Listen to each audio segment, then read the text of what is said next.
It's believed that investments in ICT over the last 10 years have moved from a mere $50 million to $18 billion.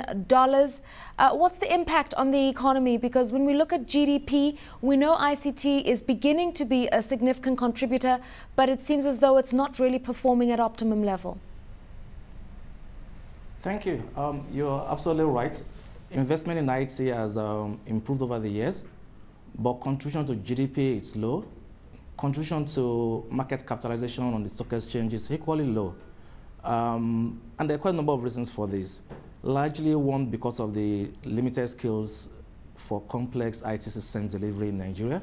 So in terms of value that is trapped and that stays within Nigeria, it's low. But our hope and our goal is that going to this year and subsequent years, we expect to see more value being trapped within Nigeria. We expect to see better contribution from ICT in terms of employment, in terms of GDP growth within Nigeria. All right, now we have seen significant developments in the last year, and that's coming on stream of the submarine cables such as Main 1 and Glow 1, major investments for broadband and should be enhancing data services. But in terms of benefits to the consumer, have they started to trickle down? Not yet. Clearly not yet. And I think most stakeholders fully understand that. Even though we do have those submarine cables that have landed, and hopefully by May or June this year, we also will have another submarine cable, the WAX 3 cable that will land. But there's other things we will need to do for the average consumer to get the value.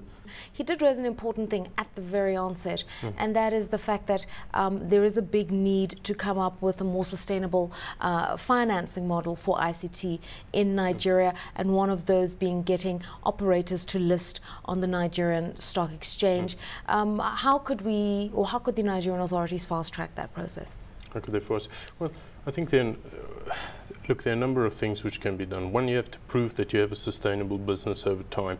I think there's been a lot of consolidation in the market, but there's probably more to come that will also help. You need a decent size, you need a plan for the future, you need to be on a strategic road track. All these things are important for an investor. You need to bring something to the table in which people will invest in. In many cases that does exist, but there's also the control aspect, obviously, of going public. Who's going to take control, what directions are going to take, and I think a lot of these players are still feeling that they have a lot they'd like to achieve before they open it up to the public. All right, Yini, back to you. We seem to have sorted out our problems there with transmission. Experts talk about consolidation in the ICT sector in 2011 across the African continent. We've seen Airtel come to the fore to shake things up. They have a captive market potentially of 400 million people in all the areas where they've taken over Zane's assets. MTN's on a major expansion drive in Nigeria. How are operators likely to position themselves this year? I think this year we expect to see further consolidation. So, for instance, if you look at Nigeria, Etisalat, the 4 GSM operator, that's AMTS, we expect more consolidation. It will be interesting to see an Orange coming into Nigeria. But I think for most of the GSM companies, the focus will be on reducing churn. Because the plan of the telecoms regulator is to introduce mobile number portability. Now, if that is implemented this year, the operators will need to focus on reducing churn, improving their service delivery, and also just gaining more of consumer loyalty. And of course, trying to increase or sustain the average revenue per user. And that's what we expect the operators to focus on this year. Another issue, Nihi, is network quality, and you're just touching on that very briefly there. It's been a big limitation in Nigeria. And as we talk about rolling out 3G, some are even talking about rolling out 4G. These are some of the issues that come to the fore. Is the infrastructure good enough? Clearly not. Infrastructural gaps are huge. The good thing is the government, the regulator, the operators, consultants like Accenture, we all understand the infrastructural gaps, and I think we all understand what we need to do. Power is a major issue. Some of the telco operators generate more than 3,000 megawatts of power to run all their base stations. right of way in terms of laying fiber cable is also an issue, and it's costly in some of the major commercial cities. Security remains an issue. And also the transmission backbone remains an issue. But I think the good thing is the government is committed in terms of solving power. So the president launched the power sector reforms in August last year, and we expect to see some improvement in power this year. I think the submarine cables coming in will also improve power, will improve telecoms. Right. And also if we get other third-party operators that can distribute those fiber cable within the hinterland, that will also help. All right, let's talk about enacting supporting legislation, because we're told that there are some lags within the regulatory framework. And I'll just give you 2 or 3 examples, for instance. We're told that the act around licensing broadband service operators is yet to be ratified by the Senate. The act around the convergence for ICT broadcast media also has a few gaps. And there's about 10 other pieces of legislation that need to go through that are just sitting in the hands of the Nigerian legislature at the moment. How urgently do authorities see the need to intervene to get an enabling environment through supporting legislation? I think the challenge with legislation, it's an issue of timing. Right now we've got into the primaries for the election. So the whole of January will be primaries, February will be campaign, by March, April we'll start elections.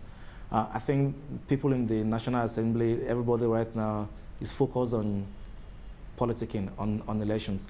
So my guess is I don't see much happening until the second half of the year.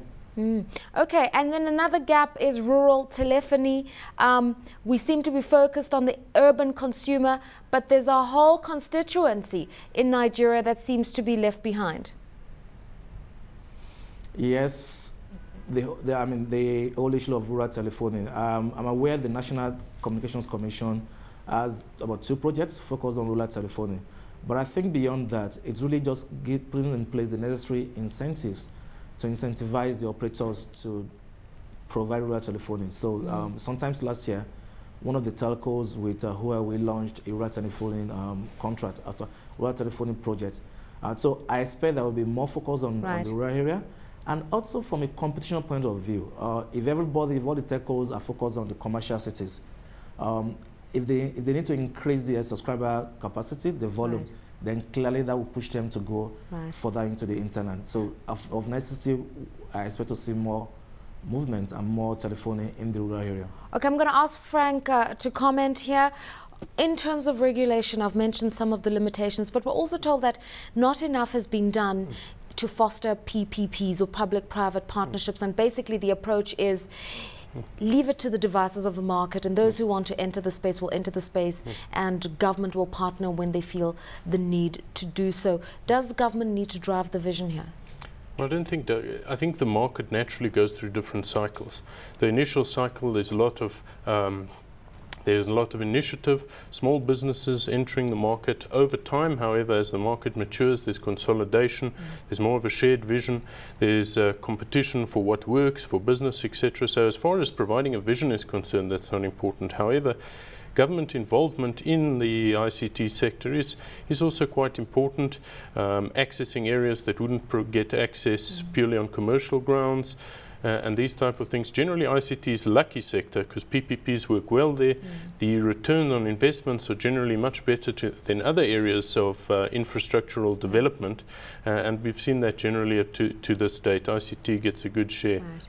We'll continue talking on this tack. A final comment from you, Yini Yusuf, in terms of fostering public-private partnerships so that everybody within the ICT value chain participates. That's one of the biggest criticisms in Nigeria, not just at a regulatory level, is that you're very good at setting up the necessary backbone infrastructure, getting handsets out to the people, but you don't create the cottage industries to support it. The software developers, all those kinds of things are not being integrated.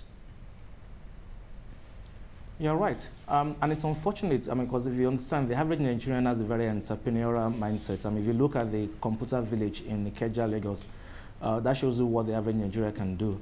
And I guess it's really just we need some concerted effort from government, from NITDA, that's the IT Development Agency, and also from other sectors to encourage people to work within and to stay within the entire value chain. I mean, for instance, now we're talking around IFRS conversion, that everybody needs to, all companies on the stock exchange need to be IFRS compliant from an accounting system. Now we expect a lot of technology work to be in that space. We have a lot of systems deployment to happen this year and the next. And I think the challenge is for different companies to play in different areas. So you could just focus on testing, or you could focus on conversion. But I think with the right environment, things will get better. And as we have more Nigerians coming in from the diaspora, they bring in who are coming in with their own specialized skills. They hopefully will then be able to set up. Because the other issue is really the quality of service. So it's not enough to have demand, but you also must provide professional service, some rigor. That is missing in today's market.